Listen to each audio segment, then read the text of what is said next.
CM Revanth single fight చుట్టుముడుతున్న కుట్రలు. నమస్తే. CM Revanth పై BRS వ్యాఖ్యలు సవాళ్లు. కొడంగల్లు సభలో సీఎం రేవంత్ రెడ్డి సంచలన ప్రసంగం. ఆప్కి అదాలత్ ఇంటర్వ్యూలో సీఎం రేవంత్ దూకుడు మాటలు. రాష్ట్రాన్ని ఉక్కిరిబిక్కిరి చేస్తున్న కరెంటు, నీటి సమస్యలు. సవాలుగా మారుతున్న 6 గ్యారంటీల అమలు. పార్లమెంటు ఎన్నికలు ప్రభుత్వానికి రిఫరెండమేనా? సీఎం రేవంత్ రెడ్డి ఒంటరి పోరాటం తప్పదా? పార్టీ సీనియర్లు, మంత్రులు కలిసి రావడం లేదా? తెలంగాణలో కాంగ్రెస్ పరిస్థితి ఏం కాబోతోంది? తెలంగాణలో గత 10 ఏళ్లుగా అచేతనంగా పడి ఉన్న కాంగ్రెస్ పార్టీకి పూర్వ వైభవం తీసుకురావడంలో సీఎం రేవంత్ రెడ్డి అద్భుత పాత్ర పోషించారు. టీపీసీసీ అధ్యక్షుడిగా పగ్గాలు చేపట్టినప్పటి నుంచి అనేక అవమానాలు, అసంతృప్తుల్ని అటు సొంత పార్టీ, ఇటు ప్రతిపక్ష బీఆర్ఎస్ నుంచి ఎదుర్కొంటూనే ఉన్నారు. రాష్ట్రంలో సీనియర్ కాంగ్రెస్ నేతల్ని ఒకతాటిపై తీసుకురావడమే కాకుండా అధిష్టానాన్ని మెప్పించి గత అసెంబ్లీ ఎన్నికల్లో జాతీయ స్థాయి నేతల్ని ఇక్కడకు రప్పించి బహిరంగ సభలు నిర్వహించారు. ప్రజల మధ్య తిరుగుతూ ఎన్నో పాదయాత్రలు చేసి సీఎం రేవంత్ కాంగ్రెస్ మళ్లీ కలకలలాడేలా చేయగలిగారు.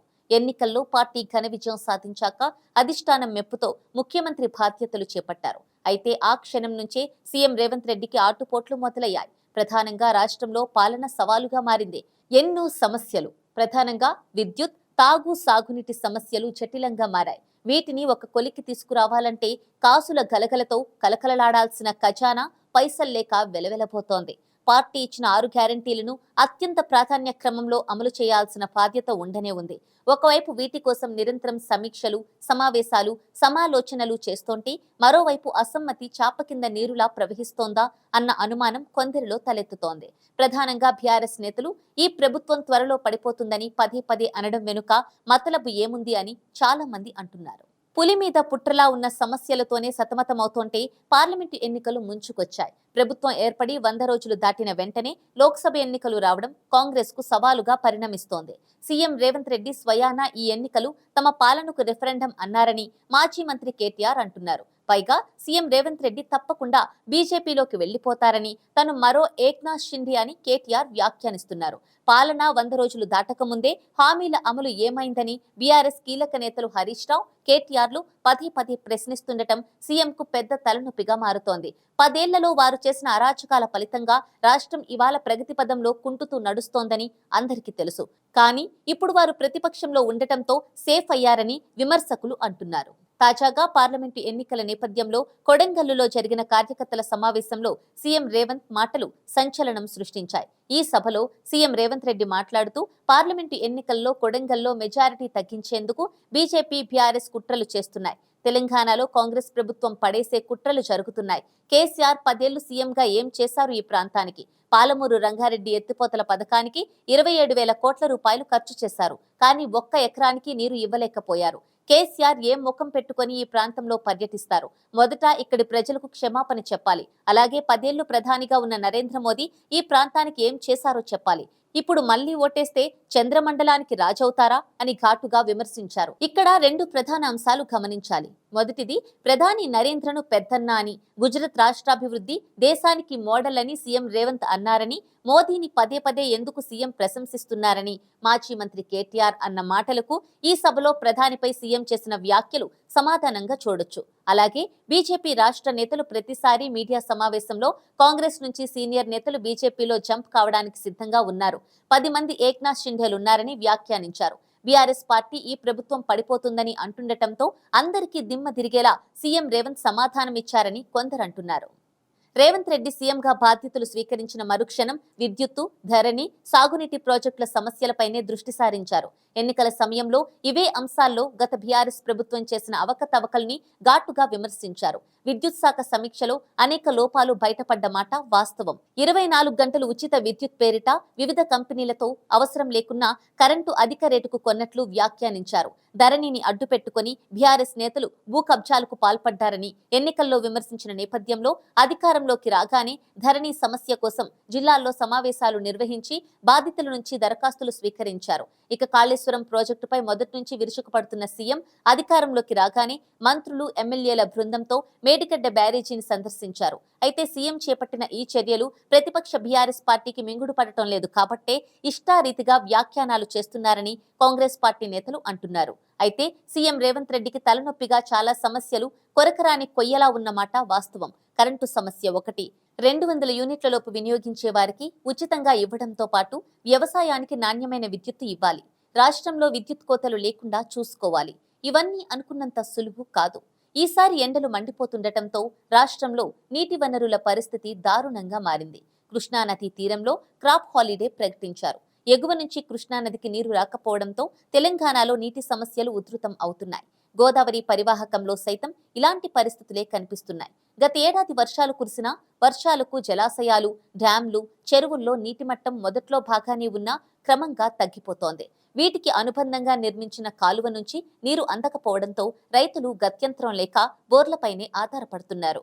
ఎండలు అధికం కావడంతో భూగర్భ జల వనరులు తగ్గిపోతున్నాయి. తెలంగాణలో ప్రస్తుతం నీటి వినియోగం భారీగా పెరుగుతోంది. జలాశయాల్లో నీరు తగ్గుతుండటంతో అధికారులు సాగుకు కాకుండా కేవలం త్రాగునీటికే ప్రాధాన్యత ఇస్తున్నారు. పంటలు సాగు చేస్తున్న రైతులు లబోదిబోమంటూ రోడ్డెక్కుతున్నారు. ఇక కృష్ణానది పరివాహకంలో ఈ ఏడాది వర్షాలు తగినంత పడలేదు. ఎగువ నుంచి వచ్చే నీటి ప్రవాహం తగ్గింది. ఎగువ నుంచి జూరాలకు 154 టీఎంసీలు, శ్రీశైలానికి 115 టీఎంసీలు మాత్రమే వచ్చాయి. నారాయణపూర్ జలాశయంలో ప్రస్తుతం 20 టీఎంసీలు నిల్వ ఉండగా వేసవి నీటి ఎద్దడిని తట్టుకునేందుకు తెలంగాణకు కనీసం 5 టీఎంసీలు నీరు దిగువకు విడుదల చేయాలని కర్ణాటకను కోరాలని తెలంగాణ ప్రభుత్వం నిర్ణయించింది. జూరాల జలాశయంలో నీళ్లు అడుగంటుతున్నాయి. జూరాల కింద పంటలు ఎండిపోతున్నాయి. వానాకాలం తర్వాత కర్ణాటక నుంచి జూరాలకు కనీసం 2.5 టీఎంసీలు నీరు వచ్చేది. కానీ ఈ ఏడాది నీరు రాలేదు. దీంతో జూరాలలో నీటి మట్టం క్రమంగా తగ్గుతోంది. 9.5 టీఎంసీల సామర్థ్యం ఉన్న జూరాల ప్రాజెక్టులో ప్రస్తుతం కేవలం 3 టీఎంసీల నీరు మాత్రమే ఉంది. డెడ్ స్టోరేజీకి చేరుకుంది. పాలమూరు వరప్రధానిగా ఉన్న జూరాల నేడు ఎడారిని తలపిస్తోంది. ప్రకృతిపరమైన ఈ పరిస్థితిని ఎదుర్కోవడం మినహా చేయగలిగింది ఏమీ లేదు. రాష్ట్రంలో ఎండలు మంటెక్కిస్తున్నాయి. ఏప్రిల్ మొదటి వారంలోనే ఉష్ణోగ్రతలు 42 డిగ్రీలు దాటుతున్నాయి. భూగర్భ జలాలు దారుణంగా పడిపోతున్నాయి. బోర్లు వట్టిపోతున్నాయి. హైదరాబాద్, వరంగల్ లాంటి ప్రధాన నగరాల్లో నీటి ఎద్దడి దారుణంగా ఉంటోంది. అయితే సీఎం రేవంత్ రెడ్డి ముందు చూపుతో జిల్లాలో ప్రధాన అధికారుల్ని నియమించి బోర్ల మరమ్మతులకు మౌలిక వస్తువులు, నిధులు కేటాయించారు. ఈ ఎండాకాలం ప్రజలకే కాదు ప్రభుత్వానికి విషమ పరీక్షలా మారింది. నాగార్జున సాగర్, శ్రీశైలాల్లో నీటి ఛాయలే లేనందున విద్యుత్ ఉత్పత్తి నిలిచిపోయింది. అసలే గత ప్రభుత్వం విద్యుత్ను అడ్డగోలుగా కొనుగోలు చేసిందన్న విమర్శ ఉండనే ఉంది. కానీ ఇప్పుడు రాష్ట్రంలో విద్యుత్ సంక్షోభం తలెత్తకుండా చూసుకోవాల్సిన బాధ్యత సీఎం పైనే ఉంది.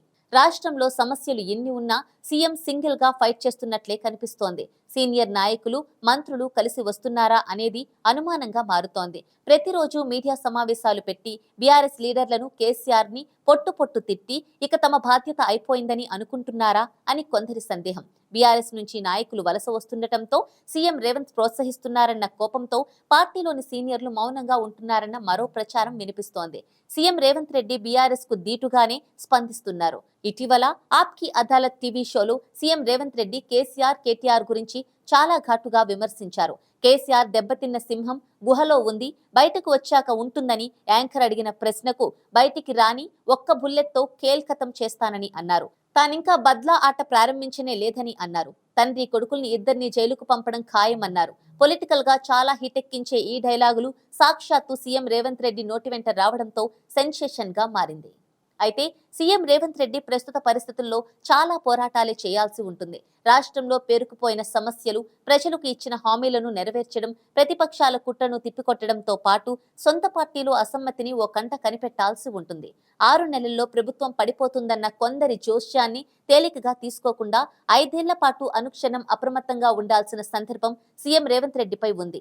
అన్నింటికీ మించి ముంచుకొస్తున్న పార్లమెంటు ఎన్నికల్లో కాంగ్రెస్ సత్తా చాటాల్సిన అవసరం ఉంది. ఇది కేవలం సీఎం రేవంత్ రెడ్డికే కాదు, కాంగ్రెస్ నేతలందరికీ సవాలే. ఇది ఆ పార్టీ నేతలు గుర్తెరగాల్సిన అవసరం ఉంది. సీఎం ఉన్నాడు, ఆయనే చూసుకుంటాడు అని ఊరుకుంటే పరిణామాలను పార్టీలో అందరూ ఎదుర్కోవాల్సి ఉంటుంది. ఎందుకంటే ప్రతిపక్షంలో ఉంటున్న బీఆర్ఎస్, బీజేపీ రెండింటినీ తక్కువగా అంచనా వేయలేం.